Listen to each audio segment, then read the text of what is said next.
Assalamualaikum warahmatullahi wabarakatuh. Hi everyone, my name Arista Eka pramudita and my friend Dwi Wulandari. Today we will presentation chapter 6 about materiality, risks, and audit strategy introduction.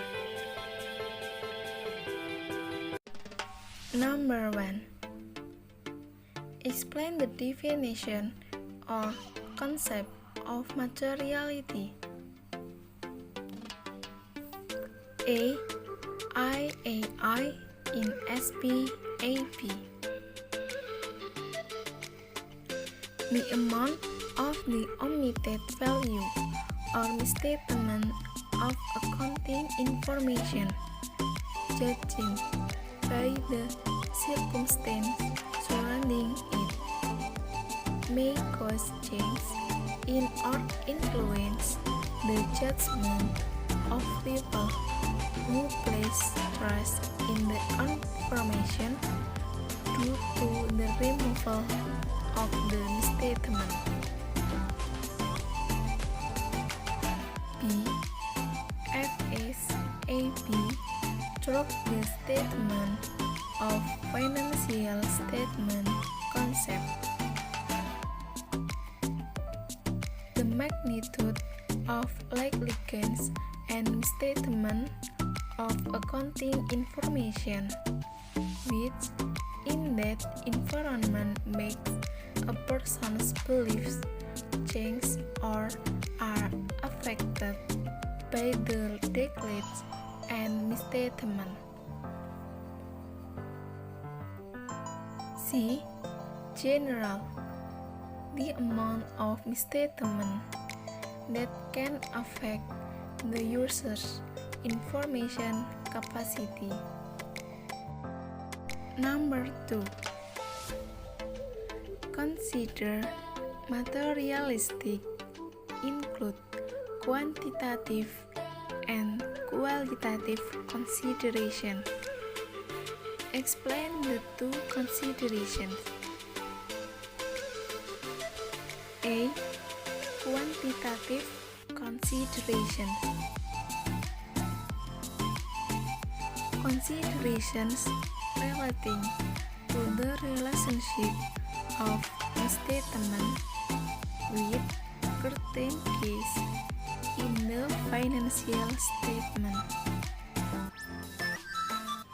The following is an overview of some of the quantitative guidelines used in practice.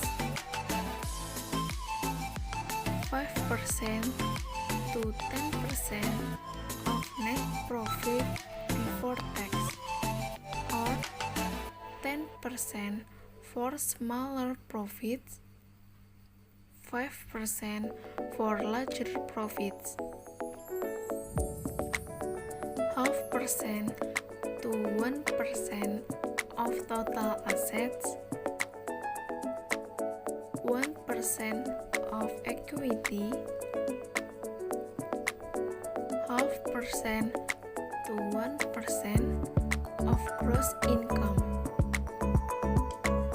A variable percentage based on which is greater between total asset or total income. B. Qualitative considerations. Considerations relating to the causes of misstatement. One that is quantitatively immaterial may be qualitatively material. This can occur, for example, when a misstatement is caused by irregularities or an unlawful act by the client. Number 3. Explain the materiality at the level of financial statement and accounts balance.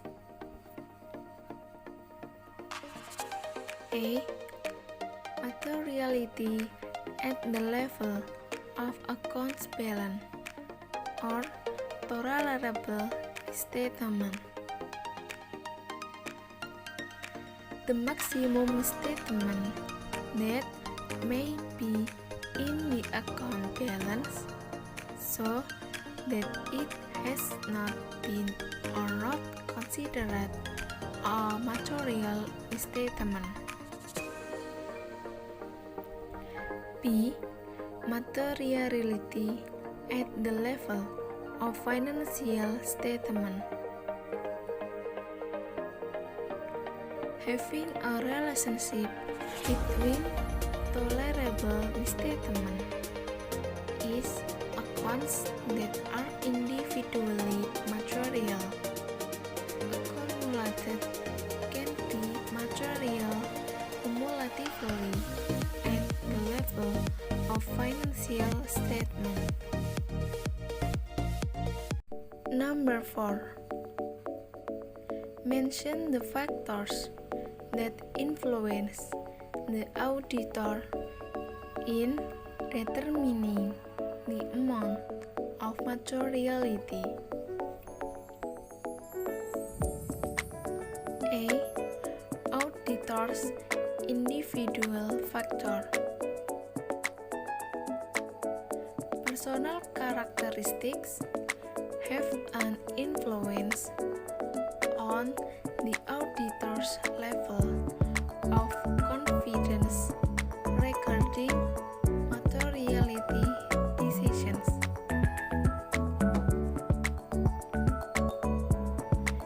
B.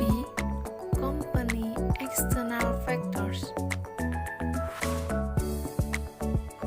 Contextual non-financial information can also be used by practitioner auditors in determining materiality.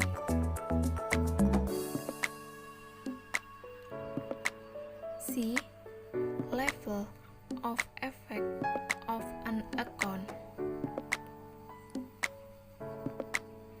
The amount of influence that an account has on its net income is the most important factor in determining the level of audit materiality.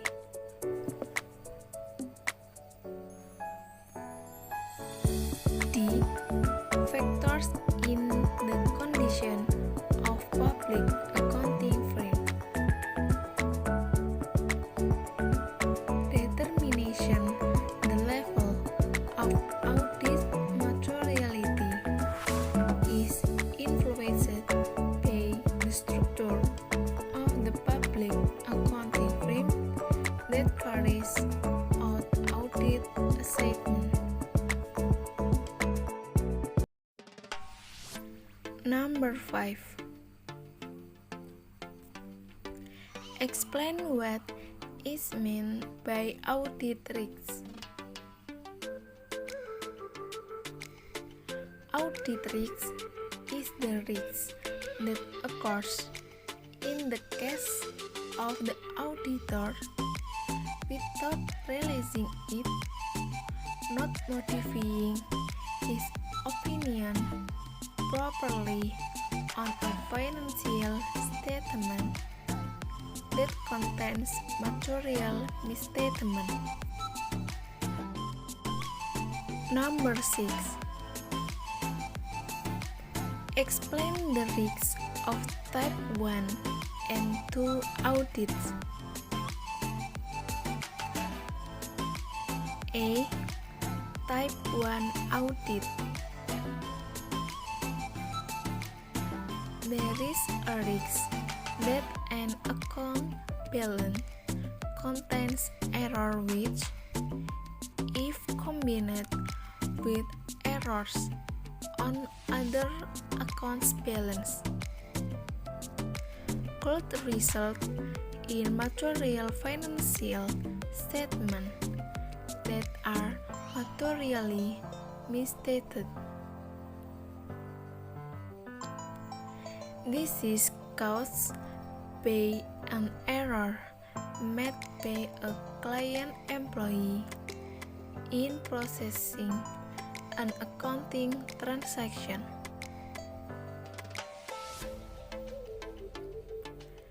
B. Type 2 audit. The risk that the auditor cannot detect errors as in type 1 audit risks. Number 7. Mention and explain what the components of audit risks are. A. Default risks.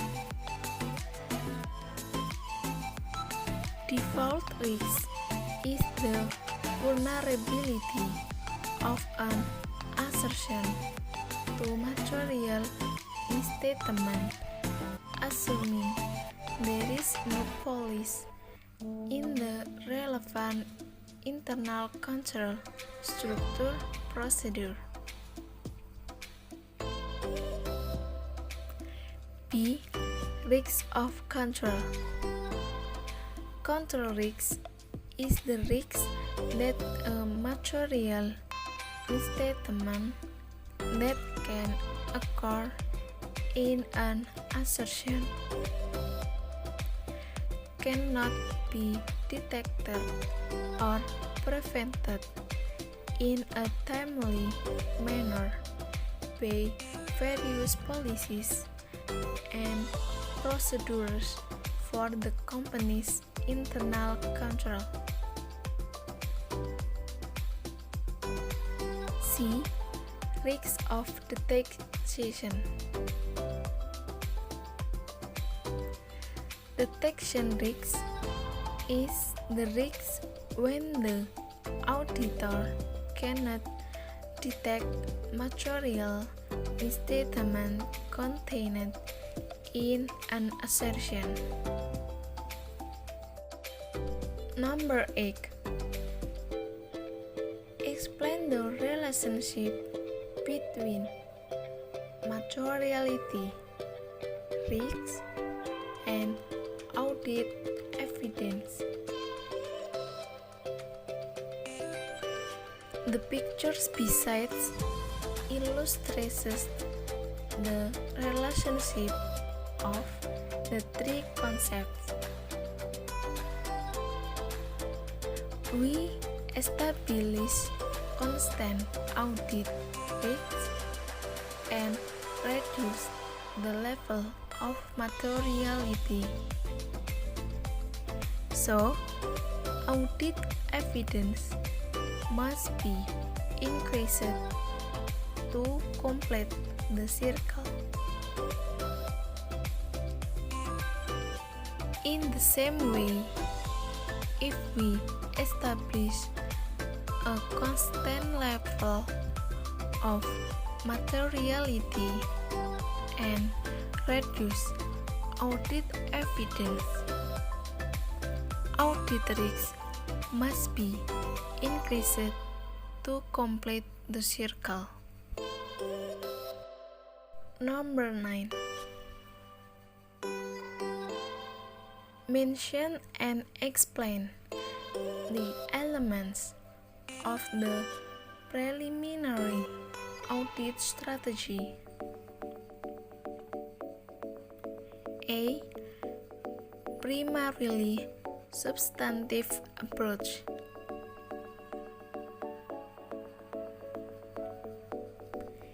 In this strategy, the auditors prefers substantive testing rather than control testing.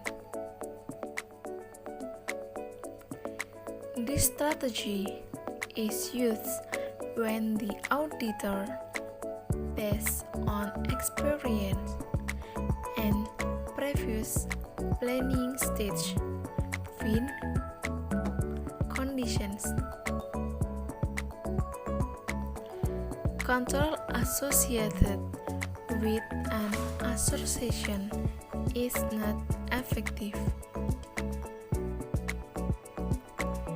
Costs to carry out are additional procedures and tests of control. B. Lower assessed level of control risk approach. The auditor prefers control testing rather than substantive testing on this strategy. The strategy is used when the auditor, based on previous experience and planning stage, finds conditions. Control associated with an assertion is well designed and very effective, which will reduce the possibility of misstatement. Cost to implement. Checked accounts are accounts that are affected by routine transactions and high volume. Number 10. Explain what fraud is, the types of fraud, and the auditor's responsibility for fraud. A. According to Accept, fraud is anything that can skillfully be used to profit by covering up the truth, trickery, or deception, and other dishonest ways. B. Various types of fraud.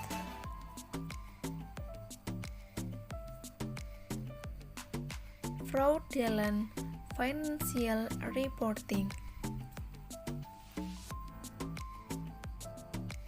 Misstatement arising from fraud in financial statement, namely the deliberate miscalculations of amounts or disclosures in the financial statement to deceive the users of the financial statement.